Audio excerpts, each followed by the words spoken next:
मनीष सिसोदिया पिछले 7.5 महीने से तिहाड़ जेल में ही अपना हर त्योहार मना रहे हैं। लेकिन दिवाली से पहले मनीष सिसोदिया को लगा था कि वो जेल से बाहर आकर अपने परिवार, अपने बच्चों के साथ ही दिवाली मनाएंगे, चाहे उसके लिए उन्हें कोई भी तिगड़म क्यों ना लगानी पड़े, चाहे इनडायरेक्टली सारा शराब घोटाले का आरोप अरविंद केजरीवाल और डायरेक्टली कहें तो कैबिनेट पर क्यों ना लगाना पड़े, जिसके लिए लगातार सुप्रीम कोर्ट में कोशिशें की जा रही हैं। लेकिन अफसोस, मनीष सिसोदिया के काले कारनामे उनकी आजादी के बीच में आ गए और मनीष सिसोदिया की जो तिहाड़ जेल में रहने की अवधि है वो बढ़ा दी गई, 22 नवंबर तक कर दी गई। लेकिन दोस्तों, इसी बीच कुछ ऐसी चीजें सामने आई जिसके बाद साफ तौर पर दिखाई दे रहा है कि मनीष सिसोदिया और अरविंद केजरीवाल के रिश्तों में खटास आ गई है। साफ तौर पर यह समझ आ रहा है कि कहीं ना कहीं मनीष सिसोदिया को समझ आ गया है कि जिसने मेरे कंधे पर बंदूक रख के बंदूक चलाई, उसमें मैं कंधा तो पिस रहा हूं, दर्द झेल रहा हूं, कैद में हूं, लेकिन जिसने गोली चलाई वो तो बाहर आजाद घूम रहा है।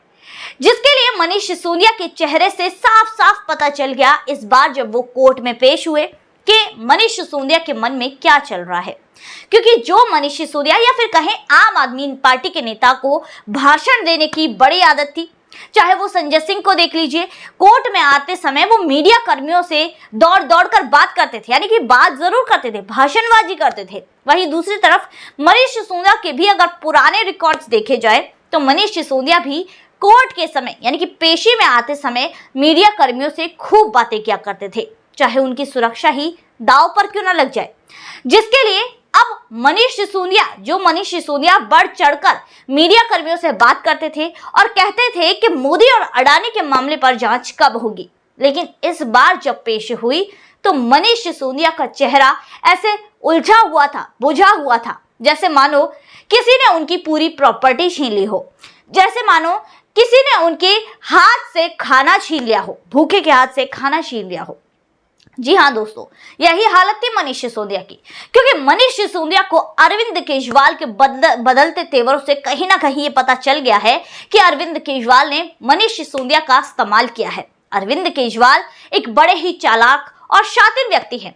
कहीं ना कहीं मनीष सिसोदिया के पास वो वायरल वीडियो पहुंच गया है, जिसकी वजह से साफ पता चलता है कि अरविंद केजरीवाल के लिए ना कोई दोस्त है, ना कोई यार है, सब मतलब के साथी हैं। यानी कि अरविंद केजरीवाल को जब तक उनसे मतलब है तब तक भाई भाई करेंगे, प्यार करेंगे, लेकिन जब मतलब निकला तो उसे चाय में गिरी मक्खी की तरह निकाल कर फेंक देंगे। जी हाँ दोस्तों, अरविंद केजरीवाल एक कूड़े का ढेर देखने गए थे। वहां पर अब कुछ मीडिया कर्मियों ने मनीष सिसोदिया के बारे में पूछ लिया। अरविंद केजरीवाल का जो जवाब आया वाकई चौंका देने वाला था, क्योंकि जिस मनीष सिसोदिया के लिए अरविंद केजरीवाल भगत सिंह का नाम लेते थे, जिस मनीष सिसोदिया के लिए मनीष सिसोदिया जी की याद आ रही है, उसमें आंसू, मगरमच्छ के आंसू बहाते थे, तो उसी मनीष सिसोदिया के बारे में मीडिया कर्मी से कहते हैं कि अरे यार, यहां पर तो राजनीति मत करो, यहां पर तो मुझे काम करने दो।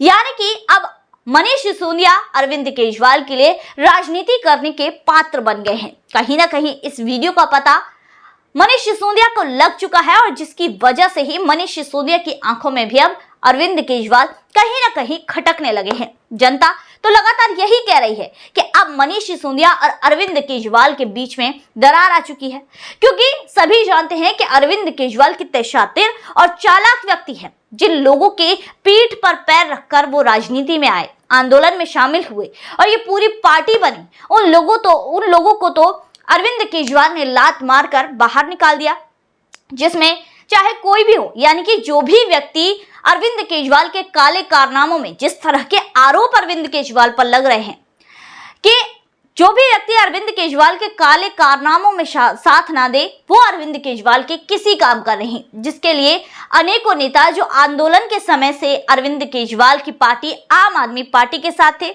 उन्हें तो अरविंद केजरीवाल ने पहले ही निकाल दिया और कुछ खुद छोड़कर चले गए। उनमें किन किन का नाम लेंगे हम? कुमार विश्वास का लेंगे या अश्विनी उपाध्याय जी का लेंगे? अनेकों नाम हैं जिनको अरविंद केजरीवाल की पार्टी से बाहर का रास्ता दिखा दिया गया। अब यहाँ पर बचे सिसोदिया, संजय सिंह और इसके अलावा सत्येंद्र जैन, तो इन तीनों को भी अरविंद केजरीवाल ने ठिकाने लगा दिया यानी कि इनका इस्तेमाल करके इनसे भी किनारा कर लिया। ये लोग जेल चले गए तो उससे अरविंद केजरीवाल को क्या, अरविंद केजरीवाल तो मस्त अपनी राजनीति में लगे हैं। तो कहीं ना कहीं अब इन तीनों को ही ये बात समझ में आ गई, क्योंकि देखिए एक बहुत बड़ा पॉइंट आता है कि एक पार्टी कि कितनी जल्दी इस स्तर तक पहुंच गई कि 10 सालों के अंदर 2 राज्यों में वो अपनी सरकार बना लेती है। बड़ी बड़ी पार्टियों की बात करें तो बीजेपी की सबसे पहले बात कर लेते हैं। बीजेपी को सत्ता में आने में दोस्तों 27 साल का समय लगा था, यानी कि 27 साल की मेहनत के बाद ही बीजेपी पहली बार सत्ता में आई थी। उसके बाद 20 साल लग गए बीजेपी को दोबारा सत्ता में आने के लिए, और उसके बाद 15 से 10 साल लग गए तीसरी बार बीजेपी को सत्ता में आने के लिए। तो यानी कि कितनी बड़ी मेहनत होती है। और इसके अलावा मुलायम सिंह जी की पार्टी, उसको भी लगभग 15 से 20 साल लग गए सत्ता में आने के लिए उत्तर प्रदेश में। तो समझिए कि एक पार्टी को बनाकर उस पर कितनी मेहनत लगती है, जिसके बाद ही सत्ता हासिल होती है, जिसके बाद ही कोई पार्टी अपनी सरकार बना पाती है। उस पर जी तोड़ मेहनत और समय अवधि लगती है। लेकिन यहाँ पर अब सोचने वाली बात यह है कि किस तरह अरविंद केजरीवाल महज 10 सालों के अंदर यहाँ पर 2 राज्यों में सत्ता प्राप्त कर ली। यानी कि सीधे तौर पर कहें कि एक पार्टी आंदोलन लेकर आई भ्रष्टाचारियों के खिलाफ और तुरंत ही वो सत्ता में आ गई। या तो अब किसी ने उनके लिए पूरी स्क्रिप्ट तैयार कर रखी थी। सीधे तौर पर कहूं तो फिल्म निर्माता तैयार थे, डायरेक्टर तैयार थे, वहीं दूसरी तरफ प्रोड्यूसर तैयार थे। इसके अलावा चाहिए था तो सिर्फ हीरो चाहिए था जो डायलॉग बोले और फिल्म की शूटिंग होती रहे। तो वो डायलॉग बोलने वाले हीरो के रूप में चुना गया अरविंद केजरीवाल को, जिन्होंने जनता को अपनी तरफ खींचा, जनता को ऐसा चूना लगाया जिसके बाद जनता भी इस चूने में लिपट गई। यानी कि अरविंद केजरीवाल जिस तरह से जनता को प्यार से बेवकूफ बना रहे थे और जनता बन भी गई, जिसके बाद अरविंद केजरीवाल ने सत्ता हासिल कर ली। अब सवाल ये आता है कि ये जो इतनी बड़ी बड़ी पार्टियां हैं इन्हें क्योंकि 27 से 20 साल, 27 साल, 15 साल, इतने साल सत्ता में आने के लिए लगे। वो भी क्यों लगे दोस्तों? क्योंकि पार्टी को चुनाव लड़ने के लिए फंड चाहिए होता है। अब देखिए आप यहाँ पर अब एक चीज गौर कीजिएगा, जिस तरह से यहाँ पर ममता बनर्जी की सरकार है अभी तक पश्चिम बंगाल से बाहर नहीं निकल पाई है, वहीं कई ऐसी पार्टियां हैं जो अपने ही राज्य में सीमित है, सिमट कर रह गई हैं, क्योंकि अगर दूसरे राज्यों में चुनाव लड़ना है तो फंड चाहिए। लेकिन यहाँ पर एक सोचने वाली बात समझ आती है कि कैसे आम आदमी पार्टी इतनी जल्दी, यानी कि महज 10 सालों के अंदर इतनी ऊपर आ गई कि वो गोवा तो क्या, हिमाचल तो क्या, गुजरात तो क्या, पंजाब तो क्या, दिल्ली तो क्या, यानी कि एक साथ एक ही समय अवधि के अंदर, इन 5 सालों के अंदर इन सभी राज्यों में चुनाव लड़ रही है। तो दोस्तों सोचने वाली बात है, कितना फंड आया कहां से, आखिर कौन इसका इन्वेस्टर है, आखिर किसने आम आदमी पार्टी को इतने पैसे दिए, जिसके बाद आम आदमी पार्टी ने इतना मोटा पैसा लगाकर इन सभी राज्यों में चुनाव लड़े। आखिर आम आदमी पार्टी के पास इतना पैसा आया कहां से? क्योंकि यहाँ पर ना तो कोई राजा रईस है, ना ही कोई ऐसा है कि यहाँ पर जो राजा रहे हो, रईसों के खानदान से रहे हो। ये लोग सभी अपने आप को आम आदमी बताते हैं, लेकिन आम आदमियों के पास इतना करोड़ों रुपए जिसको लगाकर वो लगातार राज्य दर राज्य चुनाव लड़ रही है। तो दोस्तों ये सारी की सारी सोचने वाली बात है। तो अब यहाँ पर मनीष सिसोदिया तो दिवाली अब जेल में ही मनाएंगे, तिहाड़ के अंदर ही मनाएंगे।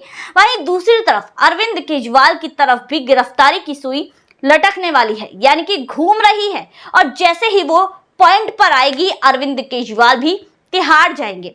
तो दोस्तों आज की वीडियो में बस इतना ही, फिर मुलाकात होगी ऐसी वीडियो के साथ। तब तक के लिए देखते रहिए थिंक टैंक।